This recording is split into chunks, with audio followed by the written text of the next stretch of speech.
All right. Well, I have 12:05, so I think we're going to go ahead and get started. Hello, my name is Gabrielle Schlenker, and I am the Executive Director of the Washtenaw County Medical Society.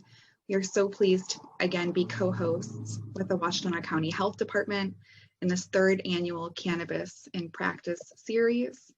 This virtual series is for healthcare providers, and we're pleased to bring a diverse group of experts in the field of cannabis.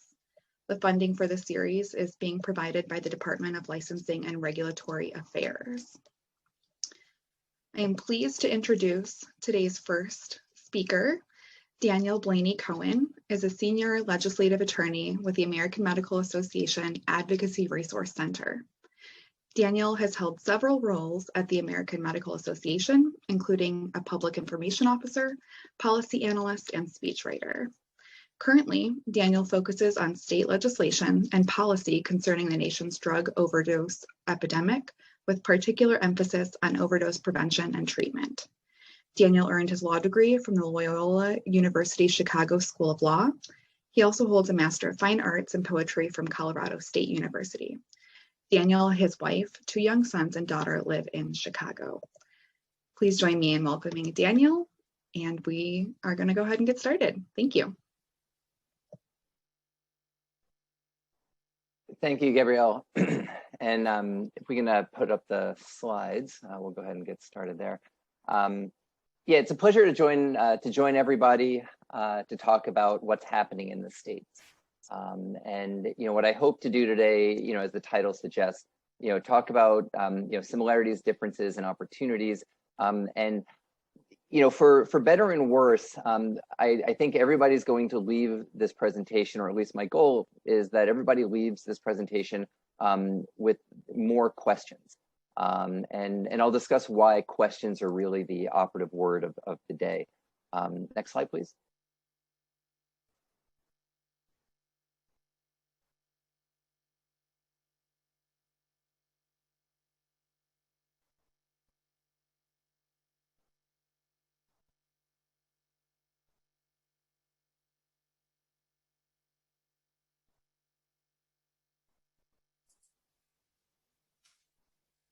Sorry, I'm not sure why it's not sharing properly. Just give me a second.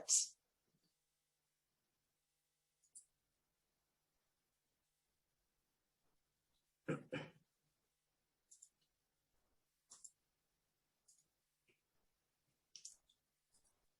the meantime, if folks have any questions throughout this presentation, please feel free to drop them in the chat, and we'll reserve time at the end to answer them.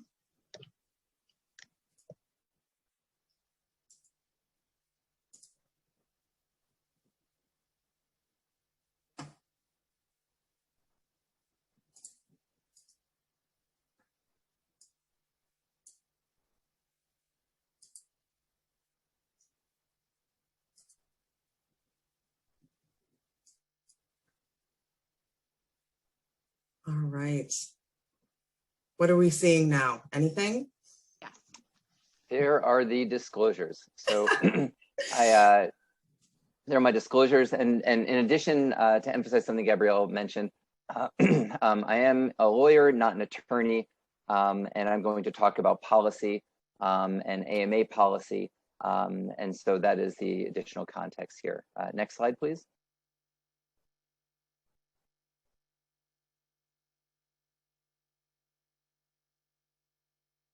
And Nava, we might try, there's a little button at the top that says enable editing.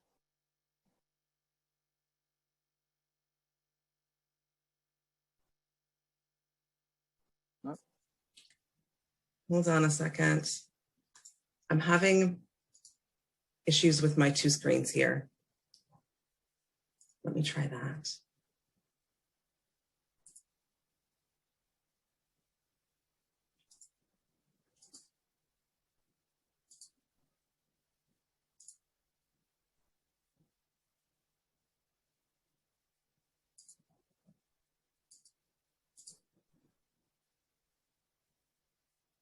Looks like we're moving now. As I mentioned, I want to highlight what's happening in different states. I certainly won't be going into excruciating detail, in the states, but I will highlight a few of the main policy areas where, which hopefully will be useful, and talk about some other areas for some opportunities. And as I mentioned, lots of questions today. Next slide. And these are links, and happy to share all these slides with everybody, and our friends in Michigan who put this on can certainly do that. Everything that I talk about today is certainly publicly available. All of AMA's policy and resources on these issues are publicly available. If you go back one slide. Sorry. Oh, we're moving. Oh. Now we're moving at light speed.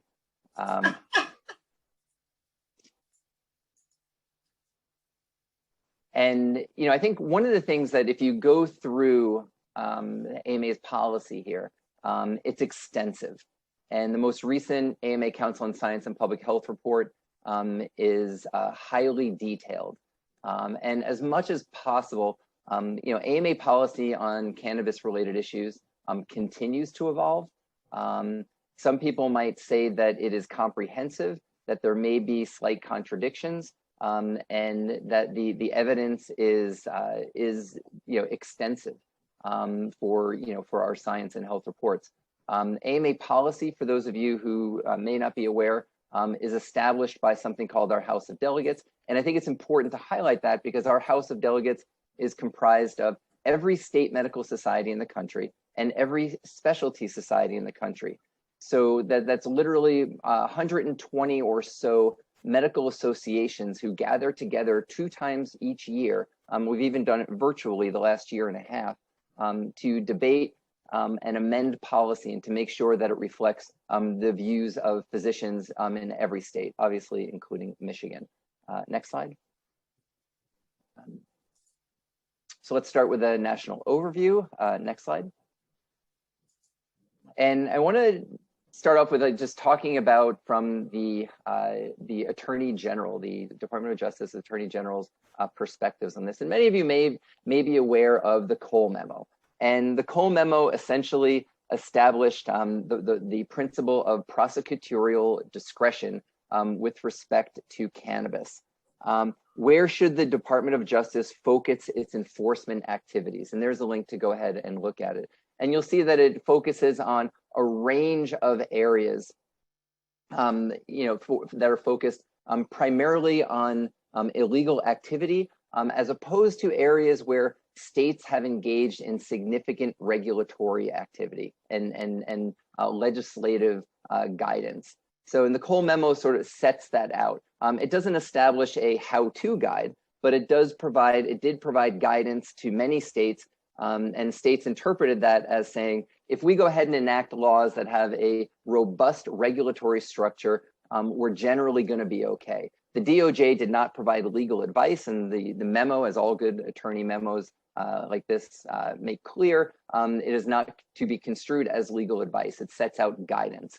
And then I don't know how many people are aware, my sense is less people are aware with the Sessions memo that was issued about 5 years later, 4.5, 5 years later.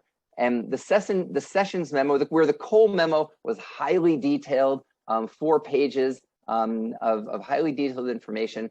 The Sessions memo was essentially 1 page, and it rescinded the Cole Memo and all previous Department of Justice guidance. And so keep that in mind. The law of the land rescinded the Cole Memo, and now we have the Sessions memo as guidance. And I'll say, and go to the next slide. And here's why that's both interesting and challenging, because when you look at the state of state cannabis laws, and this is information from the National Conference on State Legislatures, when you look at the state of state cannabis laws, it is all over the place. And there are even differences, many differences, even within states of the same color on this map. Whether a state has adult and medical use, adult use is sometimes called recreational use. And there are high and low CBD requirements in different states, different percentages in different states for what might constitute high or low, and a variety of differences also in here. Are states looking at raising the age for recreational use? that has been, most states look at the age being 21. And there have been proposals where states might have looked at a lower age, but generally 21 is the age that states have looked at there. But it's a patchwork. So as we go through today, and as the state of Michigan is looking at what can we learn from other states, a lot of it is going to be, well, what does the state of Michigan want to take from other states? And as I'm going to describe, that's going to be a question of both politics and policy, because every state is different here, and truly, truly different here. And look at your neighbors in particular.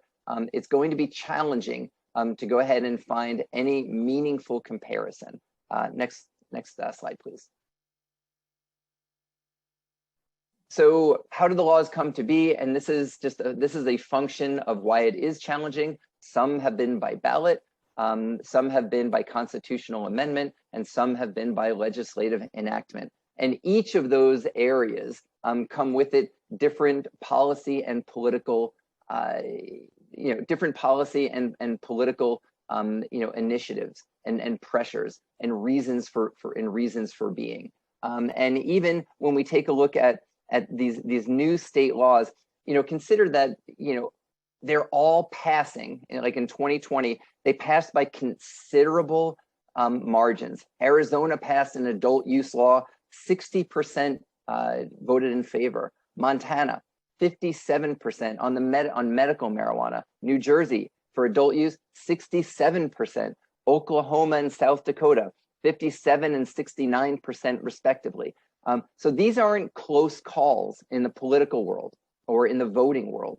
And in 2022, there are going to be Mississippi, Florida, Nebraska, North Dakota, and Ohio. Those are going to be states that take a look at adult use, even in those states, on either in the legislature or on the ballot. And when it's in the legislature in some of those states, it's because the ballot said this will be put into the legislature.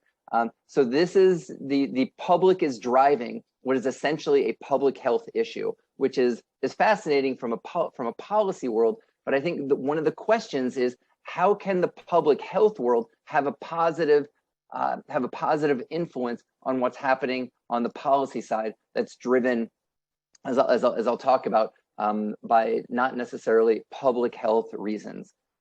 Next slide. It's a lot of money. And so not to say that money is the only reason that drives public policy, but as you can see here, that's a lot of money. $37 billion expected by 2024. When we take a look at Illinois, just even in Illinois, it's about, estimates are that about $3.5 million a day is being spent on recreational marijuana. For those of you who are Cubs fans, there is a dispensary, a very large dispensary, just a block away from Wrigley Field, and it usually has a line going out the door, and that's for adult use, and I believe they can also pick up medical use products at that dispensary. But $3.5 million a day just for adult use marijuana, and and Illinois is in the billions of dollars in terms of products being sold. So when we talk about interest, and not to make a pun there, but the interest of policymakers, certainly this is capturing their attention. Next slide. So let's look a little bit closer at states and whether what the lessons might be for Michigan. Next slide. So when we look at this a little bit closer, what does Michigan want to accomplish? And that's not something that that I can tell the state of Michigan, from the AMA's perspective. But what does Michigan want to accomplish in its efforts? And as we go through, let's just take a little bit closer look at the chart that I mentioned earlier. Some of the questions that I hope Michigan asks are, out of all of those billions of dollars, where does the money go? What is it being spent on? And what do your state and local regulations want to do with that? how close do you want the dispensaries to be near schools or near sporting venues or near hospitals? Just as an example of areas of typical, state and local regulation. These are some of the things that, that I'm sure you've already discussed, but it might even be different within jurisdictions, whether or not that is something that's going to be regulated on a state level or left to individual counties. Next slide. So broad contours of state laws. I just talked about it a little bit, but again, different states are going to talk about this differently. And who the entity responsible for administration of the state program is obviously a huge decision. In some states, the Department of Health is given the authority to provide for all the regulatory structure. And that includes all the agricultural issues that arise from the growth and from seed to sale type of tracking. Can a Department of Health accomplish all of those within the resources that are typically allotted to a Department of Health? Or does there need to be a separate entity? Some states like Colorado and Washington, for example, have set up very extensive entities. They're two of the most mature regulatory structures that provide for an entirely separate regulatory entity to go ahead and do that. And that's a question of resources. And again, is the marijuana program, is the cannabis program going to fund that? And then the legal provisions authorizing the use of marijuana for medical purposes. I'll talk about this in a little bit differently in a few minutes. But some of the differences in states have been whether or not what does that registry card, that people who qualify for cannabis for medicinal use, what does that card say? And different states do this differently. And how does that person qualify? Is the prescriber required to submit information to the regulatory entity? And how do they go ahead and do that? Or does the prescriber submit information to the individual? And how does that individual then present that information to the dispensary?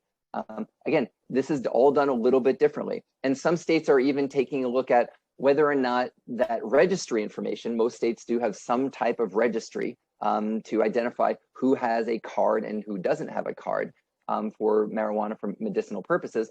But does that information belong in a state prescription drug monitoring program? Ongoing debate. I'd be happy to talk about that in more detail if people have questions.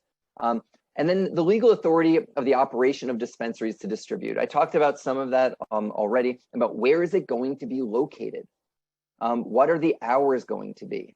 Is there going to be a security presence? What is that security or presence supposed to be? Who can be the owner? Under what circumstances?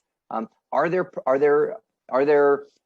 criteria to try to encourage equitable distribution for ownership in a state of a dispensary or a grow operation? And limits on the amount of marijuana a patient can possess. The criminal statute has it addressed all of the issues that need to be addressed. And when we talk about amount, and I'll put on the AMA hat here, what are we talking about in terms of amount? Are we talking about amount by volume? Are we talking about amount by weight? Are we talking about amount by the number of products? It can be different, and the consequences could also be different as a result. But these are questions that will have to be addressed, and the education, because if there is a state law, we certainly want to encourage all the residents of the state to be aware of what is in the state law, as well as law enforcement and public health officials and the healthcare field. Make sure everyone's on the same page, and that takes broad education outreach. Does the state recognize patient medical marijuana privileges issued by another state? This is something the state's going to have to answer. And how is that going to be identified in the registry, for example? Does the state allow for marijuana use for reasons other than medical necessity? And we'll talk about the reasons and and some of the qualifications in, like I said, in a little bit. Authority for adult use, recreational statutes. There are about a little over 15 states that allow adult use, of cannabis products. And so states are continuing to evolve there, certainly not as evolved as medicinal use. And then tax policies and how the money will be spent. And we'll talk about that in much more detail going forward. And some of these state laws, and as the source here from the Network for Public Health Law, goes into much more detail with statutory references for those who want to take an even deeper dive. Next slide, please.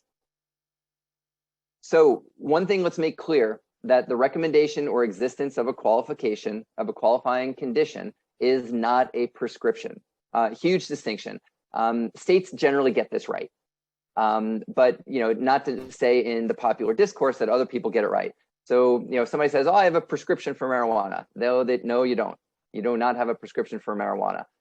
Let's be clear. Go back to even the Cole memo and the Sessions memo. Cannabis, except for those cannabis products that have been approved by the FDA, are still Schedule I controlled narcotics, and they're still illegal. The DEA has said, based on the Controlled Substances Act, there's no legitimate use for these products. So there's the conundrum. These are not prescriptions, but they are allowed by states. So let's just make sure to keep that in mind, sort of level set a little bit there. Next slide, please. So let's go through some qualifying conditions.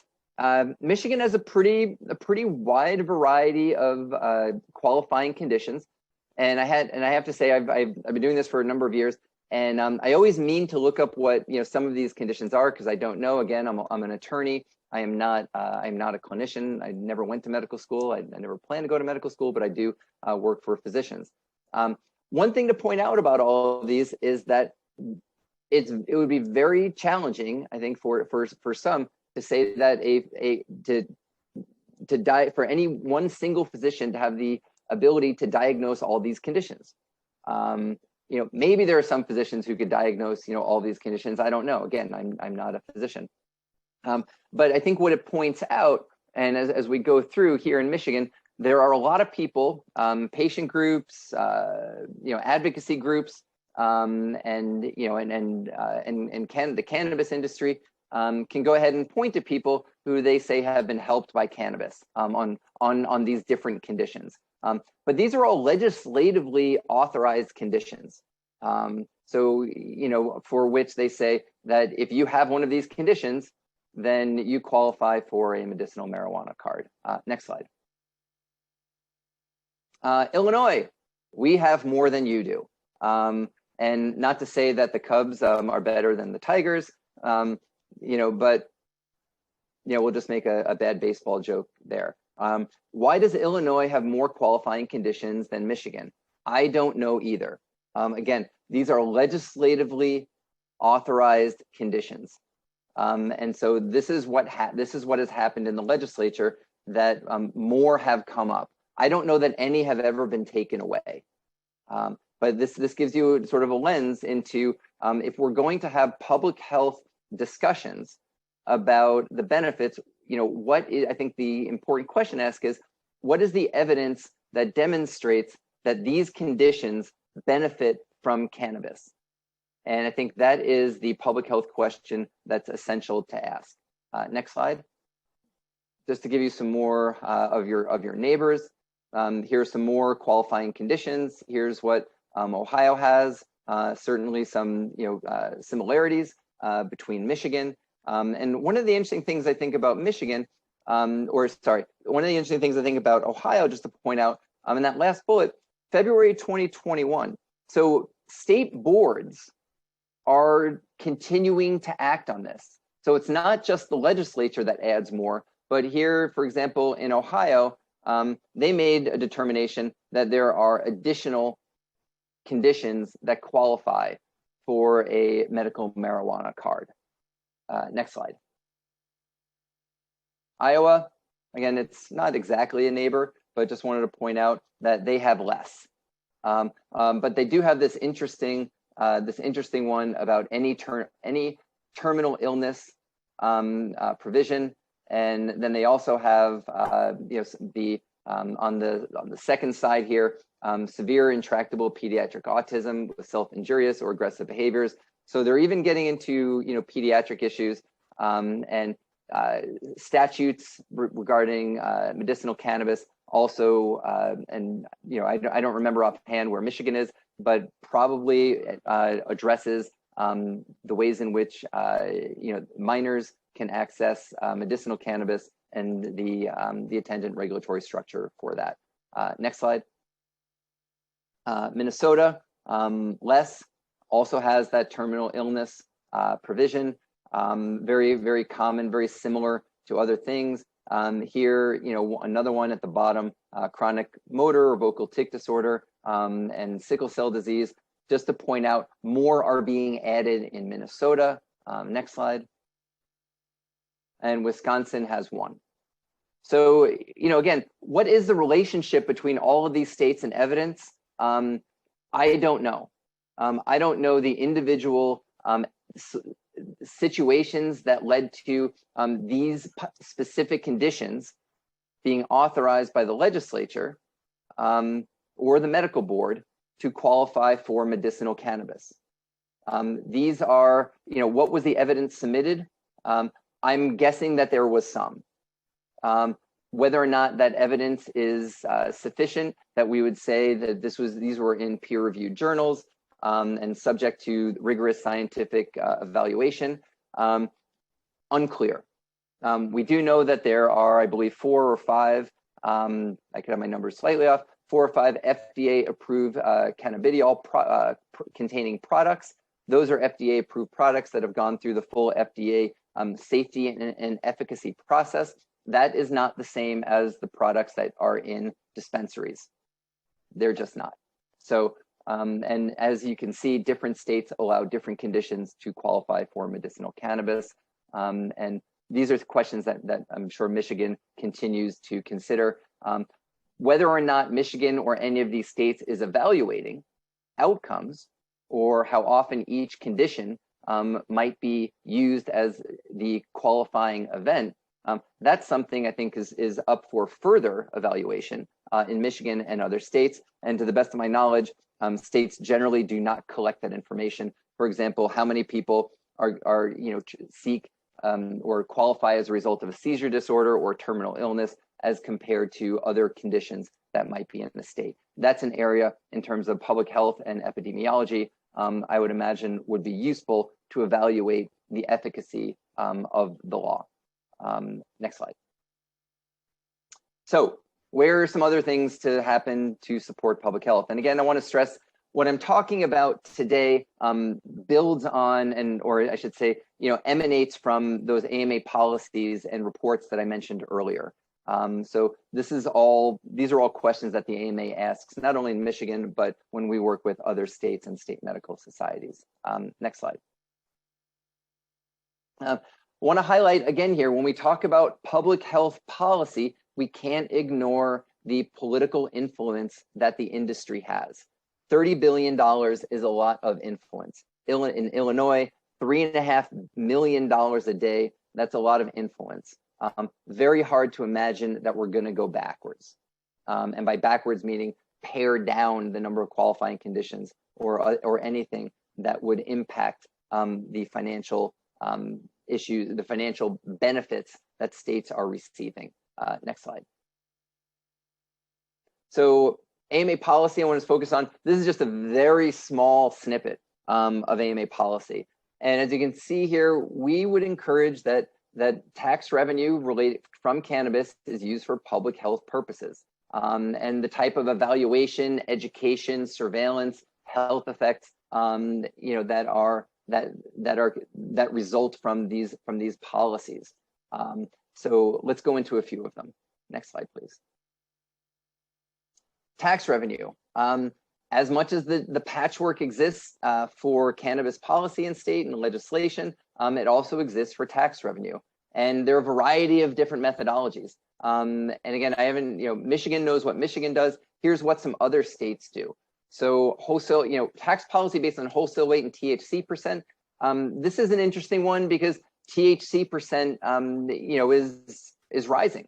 And as I encourage everybody to read that Council on Science and Public Health report that I mentioned, because it's rising significantly and has risen significantly over the years. So there are financial implications as THC percent rises.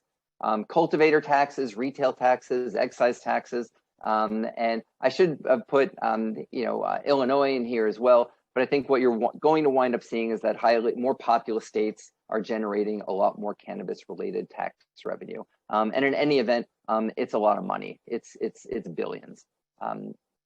Next slide, please. So distribution, here's where ongoing efforts in the legislature could have a positive effect in Michigan and elsewhere. And as we see from the Michigan, like every other state, did a very poor job of allocating tobacco settlement money to public health uses. I don't know the particular percent in Michigan where the billions of dollars in tobacco revenue, tobacco litigation revenue was spent on public health uses, but I suspect it's in low single digits, like every other state. As states work on the opioid litigation settlement, and states are going to be receiving hundreds of millions of dollars from all of those settlements, the AMA would again encourage states to focus all of that money on public health uses. Cannabis, it doesn't exist that way. So money does go to the state general fund. It goes to some public health efforts, transportation, police enforcement, education, other types of recidivism efforts, and it varies. Some states like Colorado do a really good job. They focus a lot of the money on public health uses. Other states are a little bit lower, but still, in the 50 to 60% range is a lot better than in the low percent range. And I don't want to call out states that aren't doing a good job, but there are states that have very low percentages that are going to public health uses. And when ostensibly a product like cannabis and its use that have significant public health effects doesn't go to public health uses, I think it's a good question for leaders in Michigan, like those on the call today, and in other states, to say, well, maybe we should take a look at where our revenue is generated, where our revenue is distributed. But again, when you do that, go into it eyes open. Billions of dollars are at stake here, and so everybody wants the money to go somewhere. And the public health community has a long history of knowing how difficult it is for state revenues to go toward public health uses. Next slide, please. Transparency of where the money goes. Another hugely important issue. If Michigan doesn't have fully transparent processes, including where can I find out this information, that's something where I think, at a legislative and regulatory level, you can take a look at and you can make some progress toward. Sunshine is the best disinfectant. Transparency. Sorry that I said that I made a medical diagnosis there or a medical treatment there. But we want transparency in where the money goes.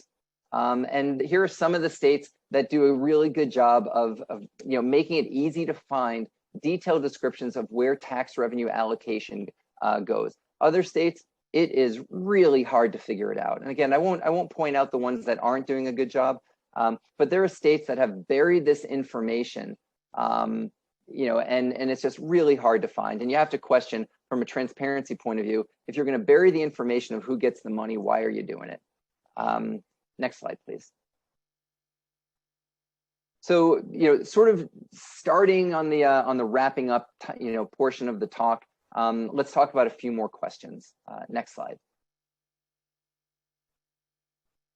So the tension between what we know and what we don't know. And, I think we really have to ask, and I highlighted this, how are the laws improving conditions for which they are authorized? Is cannabis tax revenue being used to fund studies to specifically say, yeah, this is being used for nail patella, which I have no doubt that it is a painful condition or a condition for which some people believe cannabis helps. But let's do the research to figure it out and to find out the ways in which it may or may not be helping. Can cannabis revenue be used for youth-related prevention and treatment efforts? As a father of 3 young kids, my oldest is 10 years old. These are questions that I'm going to have to grapple with about what education efforts am I going to give to my children? I don't know yet. And maybe if there are pediatricians on the call, they might be saying, well, you should probably talk to them soon, or at least identify the education soon. And so, I'm going to want to look at Illinois and my pediatrician for what are the best ways in which to try to prevent illicit drug use, as well as ensure that I'm providing the best education and knowledgeable education for my children. How are physicians and other healthcare professionals educated on the risks and benefits? And I want to spend a little bit of time here because this is an area that I'm getting more inquiries about. And specifically, a couple of states have said, well, since we have these laws now, should physicians be and there's the 4-year-old who definitely doesn't need it now. So I had whipped cream, and then now we ate more whipped cream. Go get some more whipped cream. No, we already did. Okay, thank you for telling me. So when we talk about, okay. No, Dad. So Dad? Yes, honey. Mom, I ate more whipped cream and So I'm glad my 4-year-old is only having whipped cream right now. I think everyone would agree with me. But in terms of the education and the risks and benefits, we're seeing some proposals where we're questioning whether a physician should be recommending specific strains of cannabis, or specific dosages of cannabis, or specific requirements of how often should a individual take cannabis. And I think those are really problematic policy proposals, because again, cannabis, unless it is an FDA approved product, it doesn't have standardization on dose, on potency, or route of administration.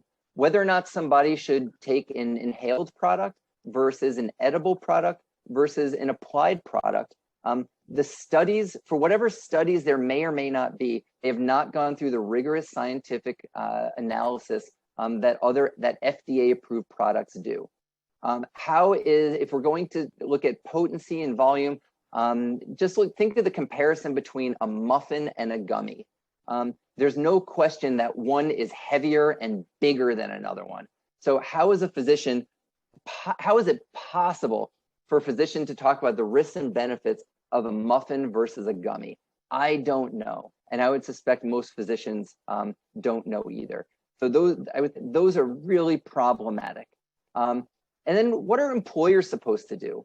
We're hearing from some employers that they don't even test for cannabis anymore, because the state laws, some employers, and I won't get into state laws on testing, but when an employer tests and they have a 0 drug policy and they fire people, we've heard from some employers that's really limiting the pool of potential employees. And what does the test actually show? And again, employers have enough challenges, as it is, but to be able to accurately identify whether somebody might have a substance use disorder versus whether somebody is using cannabis for a medicinal use as authorized by state law or other uses, I think that's a really challenging position for employers. And then what are the public health successes, lessons learned, and ongoing concerns of cannabis laws and implementation? There are ongoing studies about cannabis related intoxication and driving. And I've seen, data on both sides, some saying that some are high, some are low, that it has a high effect, that it doesn't have a high effect. And I think, the takeaway from that is, and we've provided the data that we have in our Council on Science and Public Health report. And that's, that is a lot of the data that's out there. It's certainly not all of the data, but I think when you look at the data and evidence, we have to look at it with an extremely critical eye. And again, let's go back to, is the data being used to fund more conditions or pursue other kinds of means? And I'm also not a research expert, so I can't tell you whether or not one particular study is better than another. But I will say peer-reviewed medical journals are probably, stronger candidates for more rigorous evaluation of studies than, say, an industry-funded study. Next slide, please. So, a couple of final thoughts before take some additional questions. I think as you go in and as things occur, I think I really want to highlight the lack of evaluation of state cannabis laws to date, in terms of the public health benefits. There have been some like I said, there have been laws about some of the public health harms, and there will continue to be those. But in the absence of public health benefits, I think it's reasonable to question how much farther do we want to go with cannabis-related laws and regulation, and to always, legislation is great because it could always, add more, as we've talked about, but it can also pare back depending on what the evaluations of those laws and the effects may be. And that's what I hope to leave everybody with, is that depending on what the evidence shows, those are areas for future policy activity. And I know there are a number of questions in the chat. I'd love to be able to answer, I'll try to answer any questions that you might have. So thank you. Wonderful. Thank you so very much. We'll go ahead and start with the questions. The folks from the health department want to start asking them.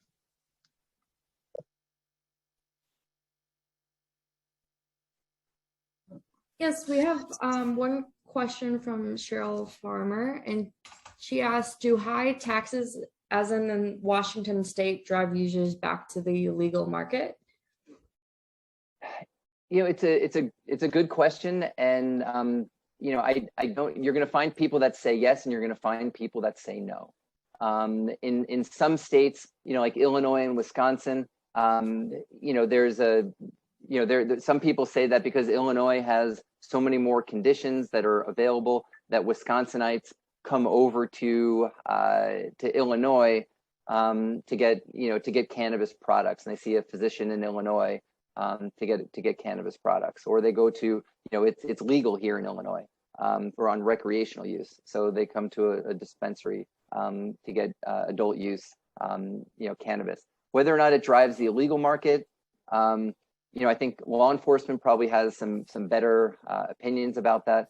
I'm not exactly sure. Cheryl also asks, are there any other states looking at raising the age for recreational use of marijuana, given that the human brain is not fully developed until the age of 24? Not to my knowledge. It doesn't mean it's not existing. It doesn't exist, but I think the idea of when the human brain is fully developed, I think is the right predicate for the question, because you're asking you're coming at it from a medical point of view, and the medicine in the determinations of state policy really is not what has carried the day. And so to the extent that medical opinion and medical evidence can help drive further public policy, we strongly support, physicians getting involved with both the Washtenaw County Medical Society and the Michigan State Medical Society to make sure legislators understand the consequences of their decisions. And that's where it's a challenge, because as I mentioned, billions of dollars are at stake here. And so, we would much prefer, that legislation is driven about medical issues and public health issues is driven by the evidence and medical reality. So, and that's not always the case. The development of the human brain isn't different in Wisconsin or Illinois or Michigan or any other state, and yet the policies and qualifying conditions and other issues are vastly different. So, again, I'll go back to, those are the things that need to be brought out to legislators to go ahead and make sure they understand the consequences of their decisions. And hi, Daniel, this is Charles from the health department. Along the same sort of monetary lines, we have a question that asks, do states have the ability to change the percentage of where the marijuana revenue is designated to go to? And if so, how much of a say does the public have on its designation? And does it need to go to a vote in order to be changed? So there's actually 3 questions in there. No, that's great, and I think that's a great question to ask. And I'd have to double check on whether or not any state prevents it, because in state laws and regulation that dictate the tax revenue distribution scheme, that is state regulatory and legislative policy. And so every state that I should qualify that. I don't know if any states have codified that in a constitutional amendment. I tend to think not, but I'll equivocate a little bit. So I would say in probably every state, yeah, absolutely. The legislature can go back and reallocate who gets what. That's what politics, that's what legislation does all the time. And so if Michigan is, only at 40% or 60% or whatever, Michigan can absolutely go back and say, we want to allocate, 100% of our money to these public health uses. Not saying you're going to get it, but that's where the medical community, the public health community, we would strongly encourage you to work together to identify, the public health uses for which the state of Michigan and Michiganders would benefit.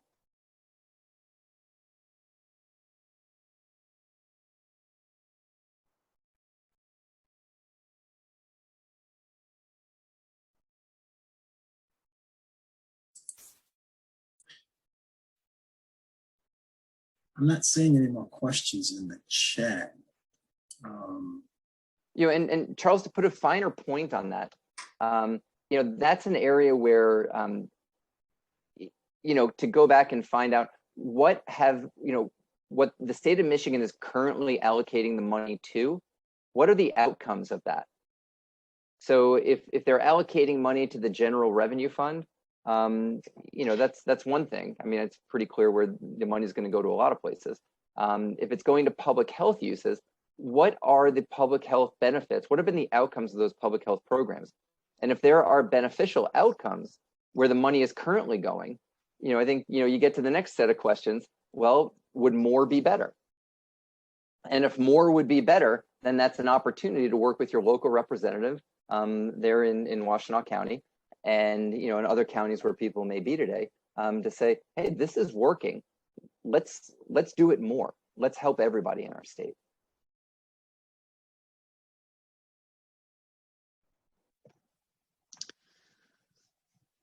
All right. Well, if there aren't any more questions, I think we might be able to adjourn a little bit early.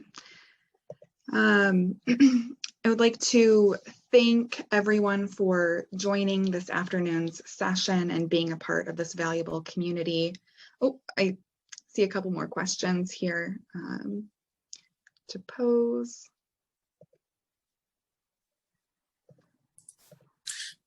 So one question from, I think it's Cheryl Farmer. She's asking, what about Audrey's question at the beginning of the chat thread? I'm not sure what question that is. Yeah, I see that, Charles. Is how is the industry regulated and who protects us from harm? Gotcha, thanks. I think it's regulated by the state.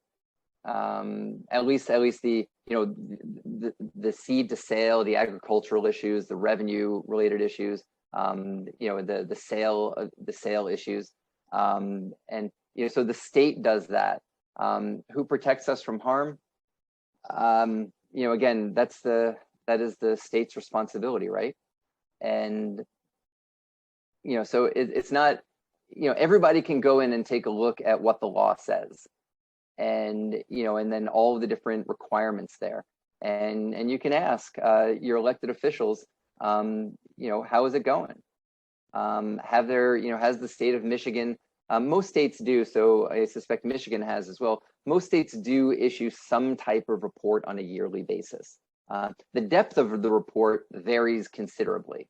But if that report doesn't include, specifics about how much, where the money is going and the benefits and harms of what has happened in the industry, then, that's something to talk to those regulatory, those responsible for the regulatory oversight to, make sure that future reports do include that information.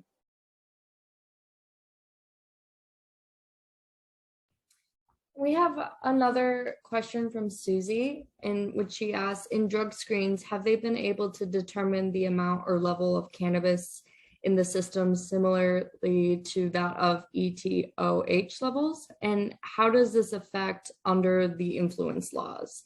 Since cannabis is not FDA approved, how much are they studying the product? Yeah, good questions. On the second question, the AMA has supported legislation in Congress to enable entities to increase research, into the effects of cannabis. It's very limited right now. We would certainly like to see more research being done, and so that's legislation that is ongoing. In terms of under the influence laws and and similar things like that, I think that's also evolving, and states also do that differently. From what I've read about this, and again, I'm not a toxicologist, but from what I've read is that it's complicated. And as I said at the beginning of the discussion, I don't know. I have more questions than anything else. I don't know that there is consistency across states in terms of determining a specific amount or level of cannabis to determine intoxication or whether somebody is under the influence. And I think the levels in different states, similar to alcohol, is a little bit different as well. And the testing is also a little bit different by state. So I wish I had better answers there, but that is the answer is basically it varies depending on the state. And if the state of Michigan undertakes something, I think the questions to ask are, what is the evidence base for the particular process that Michigan is undertaking to have some type of standardization and trusted evidence, for detecting a specific level of cannabis to be in compliance with the law.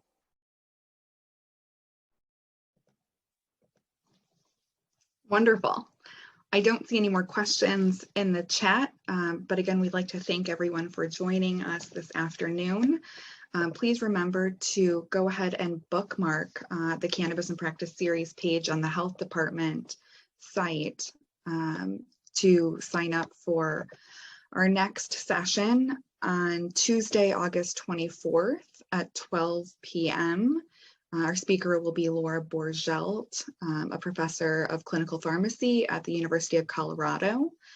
And we have a few other sessions set up throughout August and September. For Washtenaw County Medical Society members, Daniel has given us a ton of ideas and information for us to bring up at our next legislative committee meeting, which is scheduled for Monday, September 13th. We expect participation from Congresswoman Debbie Dingell, Senator Jeff Irwin, and Representatives Donna Lisinski, Youssef Rabi, and Felicia Braybeck, as usual. We look forward to seeing everyone at our next session. All the materials and recording will be put up on the website also, and we'll see you soon. Thanks, everyone, and have a great rest of your day. Thank you, Daniel. Wonderful job, and we really appreciate it. Thank you very much.